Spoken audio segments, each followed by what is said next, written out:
Many people install Odysseus, open it up, look around and think this is a worse ChatGPT or Claude. They close it and never touch it again. If that sounds like you, I'm going to change your mind in this video, because that reaction comes from not understanding what Odysseus actually is, and once it clicks, you will see it's one of the most useful self-hosted AI workspaces that you can run, especially in the long term. If you've watched any of my previous videos, you already know Odysseus is not trying to beat ChatGPT at being a chatbot. It's much bigger than that. The big tools can do plenty on their own now, but Odysseus brings chat, research, writing, and more into one self-hosted workspace that you control. So I'm going to walk you through it as a complete beginner. I'll show you what it really is and then step by step through every main feature, how to actually use each one with real demos so you can see it working. No need for code or technical mess. Now I'm gonna assume that you already got Odysseus installed, but if you don't, I do have a couple setup videos which you will find in the description below. The first one installs it locally on your PC and the other one is hosted through a platform like Hostinger if you want it on your phone or running 24/7. Now let's go ahead and get right into it. The mistake is thinking Odysseus is an AI model, that it's competing with ChatGPT or Claude to give you smarter answers, but that's not true. Odysseus is a workspace. You can think of it as a private control panel that sits on top of AI and pulls a whole stack of separate tools into one place that you own. The AI model is the engine. Odysseus is the cockpit that you fly it from. You plug in whatever model that you want, including GPT or Claude. You can even install a free local one, and Odysseus wraps a complete set of tools around it. And that's the keyword here. Tools. In one window you get chat, deep research, a document editor, notes, tasks, a calendar, and more. You even get an agent that can actually do things on your computer. So the right way to think about it is not Odysseus versus ChatGPT, it's Odysseus versus paying for ChatGPT plus Perplexity plus a Notes app, etc. The value was never about winning at raw chat. It's everything built around the chat. Now here is another super important thing that trips up every beginner, and understanding it is what makes the rest of this click. When you first open Odysseus, it can feel underwhelming, maybe almost dumb. And the simple reason for that, it's empty. It has no memory of you or your work yet, no documents loaded, no tools connected, no workflows set up. You are judging a blank workspace against a chatbot that a billion-dollar company already filled with knowledge bases and everything to make it functional. That's why ChatGPT feels smart instantly. Odysseus hands you the raw workspace and lets you build it into exactly what you need over time. So yes, it starts basic because you haven't given it anything yet. And the whole point of this video is showing you how to give it what it needs so it works for you. Once you do, it transforms. So let's go ahead and set it up properly feature by feature. Now the first thing that you want to do inside your blank workspace is to give it a brain, because nothing works well until you do. And at this stage, you've got two choices, and they are a real trade-off. We've got a local model that runs on your own computer. It's private and free, but it leans on your hardware so it can be weaker and slower, especially on a basic laptop or a weak GPU. The one important caveat that privacy only holds when you're using a local model with local tools. The moment you connect a cloud model through an API key or use web research or connect email, those requests leave your machine. A cloud model connected with an API key is much stronger and faster, but your prompts go to that provider and you might pay for usage if you're not using a free service like OpenRouter. My honest beginner advice is to connect a cloud model first just to see Odysseus working at full strength. That way you're not judging it by a weak local model on day one. And then once you're comfortable, you add a local model for the private stuff, maybe basic requests or summaries or prompts at volume. And the best thing about Odysseus is that you don't have to pick one forever. You can always switch to a better model down the line. A smarter setup is having both and switching depending on the task. I've also got separate videos on the full local setup if you want to go fully private, but for now, go ahead and get any decent model connected so the workspace actually performs. Now the next step as a complete beginner is to go on to the chat. This one works just like ChatGPT. You type, it answers, but two things make it different here. First of all, you can easily choose the brain behind it, and you can switch models mid-conversation if you want to, depending on what you need. Second, this is where Odysseus's memory will live, and that's the part that makes it genuinely better over time and customized for you. You can tell it to remember something about you. Like for example, you can tell it, remember I'm a beginner coder and you want to explain things simply. And then it will hold on to that across every future chat. So unlike a fresh ChatGPT window that forgets you constantly, this chat actually gets to know you. I highly recommend that you keep separate chats for separate topics instead of dumping everything into one. That way you can keep the context clean and the answers sharper. For example, I've got a whole session or chat dedicated to memory seeding. If I notice that Odysseus is, for example, answering in a way that I don't like or I want it to add something, then I could easily tell it and tell it to remember that. The future responses across every other session will be adjusted accordingly. Moving on to the third feature, which is deep research. This is pretty much Perplexity-style research inside your workspace. Now, this is one of the main features that make a lot of people go, okay, this might be actually really useful. Deep research does not just answer from memory. It goes to different resources, runs multiple rounds of real web searches, reads through multiple sources, and builds you a structured report with everything cited.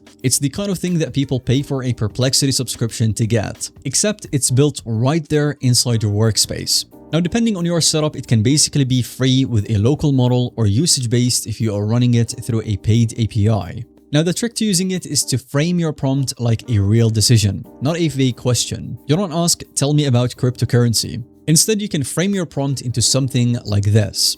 You let it run, and then you will watch it search, pull the sources, and assemble the report. After that, you can click this button to get a full visual report, and you can export it in PDF, etc. Now, for example, we've got this report, which is pretty cool. But what's cooler is that you can even pull this research directly into a chat and start interacting with it and chatting about it, even using the agent right here to run tasks about it. Now, you can be really creative about how you use these features thus far. But next up, we've got the library, which is pretty much a full document editor with AI built into it. At this point, Odysseus stops feeling like a chatbot and starts feeling more like a place that you get actual work done. You open up the document right next to your chat, you write your actual content, and then you can work on any section that you want and ask the AI to tighten it, fix the formatting, check a fact, or expand a point. The key for beginners is that you stay the writer, and the AI is your editor.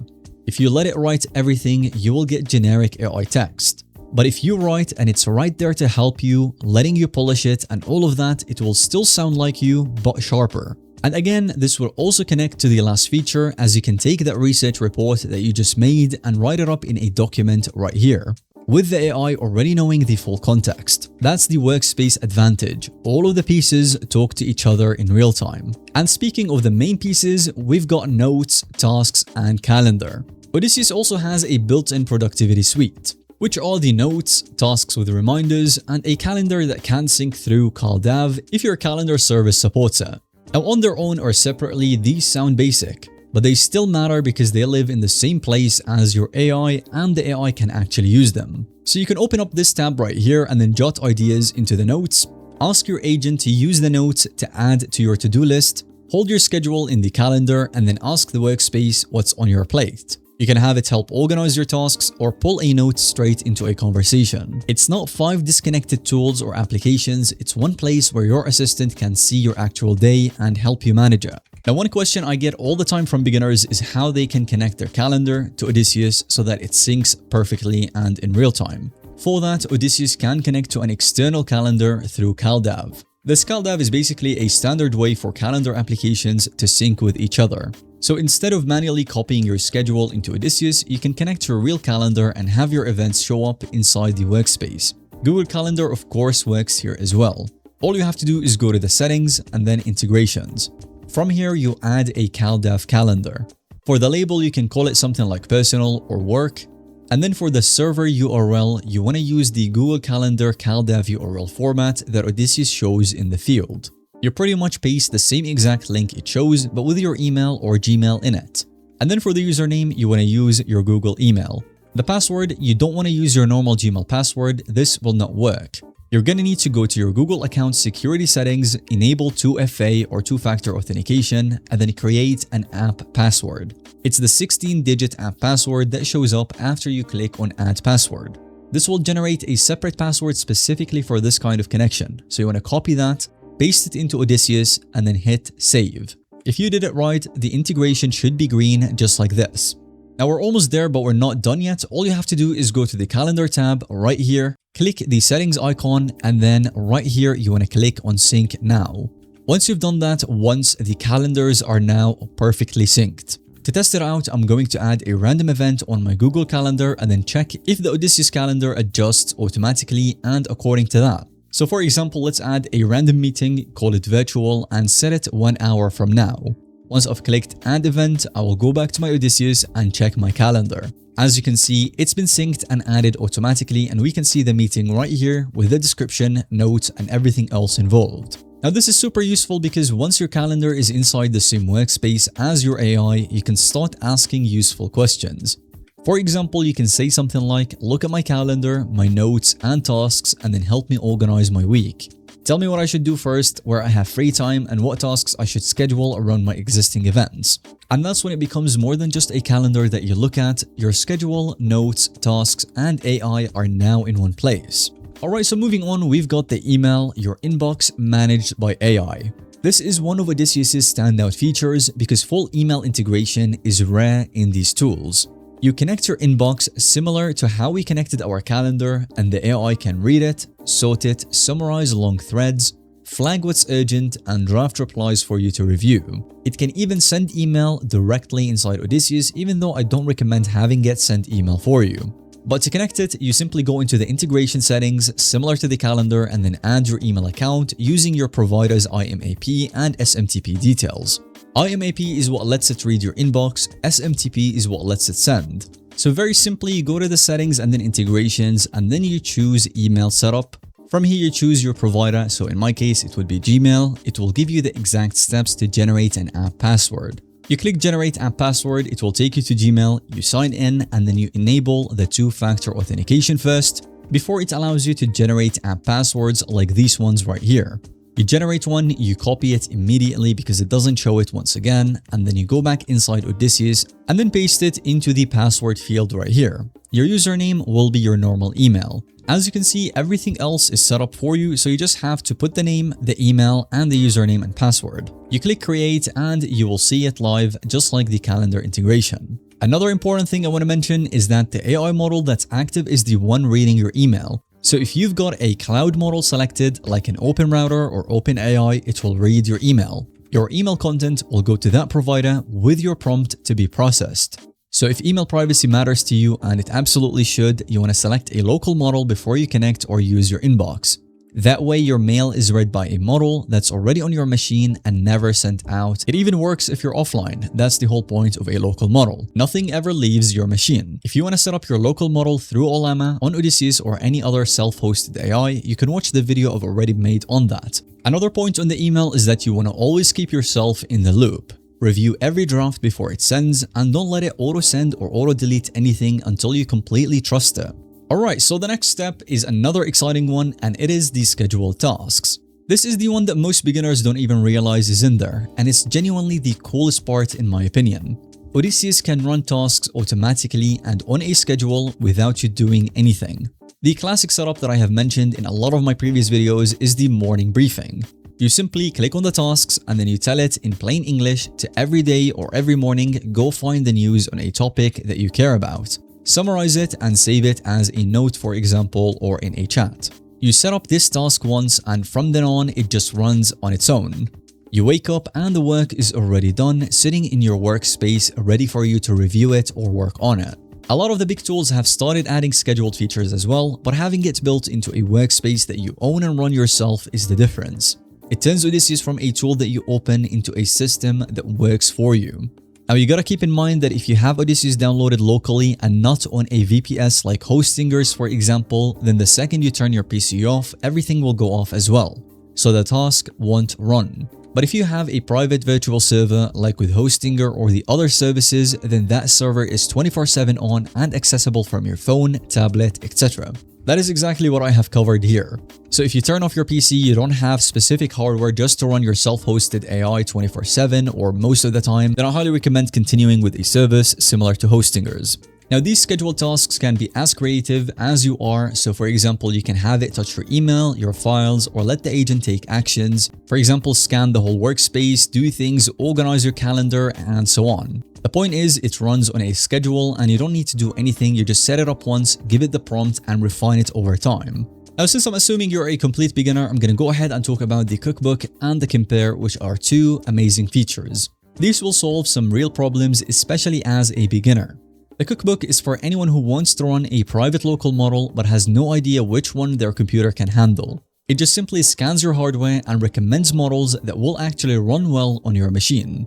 And then it will help you install one with just a couple of clicks. If you are a complete beginner, then you have definitely never tested these AI models or the local models specifically and on your machine. It just simply takes most of the guesswork out of local AI. If that's a path that you want to go down, this is your starting point.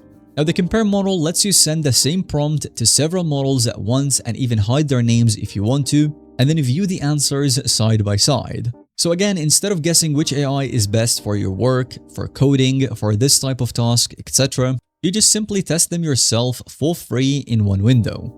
It is a great way to find your favorite model for coding, writing, research, scripting, and so on. As I mentioned earlier, it doesn't let you stick to one model in one session. You can actually switch between them for different tasks and so on. Alright, so putting it all together, here is what a real workflow would look like inside Odysseus. This should be the moment that Odysseus clicks for you. You sit down and ask the workspace, what's on my schedule today and what's in my inbox that needs me? It reads your connected Google Calendar and tells you your meetings. It checks your connected email and flags the 2 messages that actually matter instead of all of the junk. It can even draft quick replies for you to review and then send. That's the calendar and email working together in one prompt. Now, once you've got a decision to make for one of those meetings, you go and run deep research on it, take that report into a document in the library and write up your notes with the AI's help. You drop in the key points into your notes and then you set a task to follow up tomorrow. And the whole time, Odysseus is using your saved memory and preferences, so everything it gives you is tailored to how you work. That entire morning, schedule, inbox, research, writing, notes, and follow-up happened in one window and in one tab, with the pieces talking to each other and communicating on a workspace that you fully own.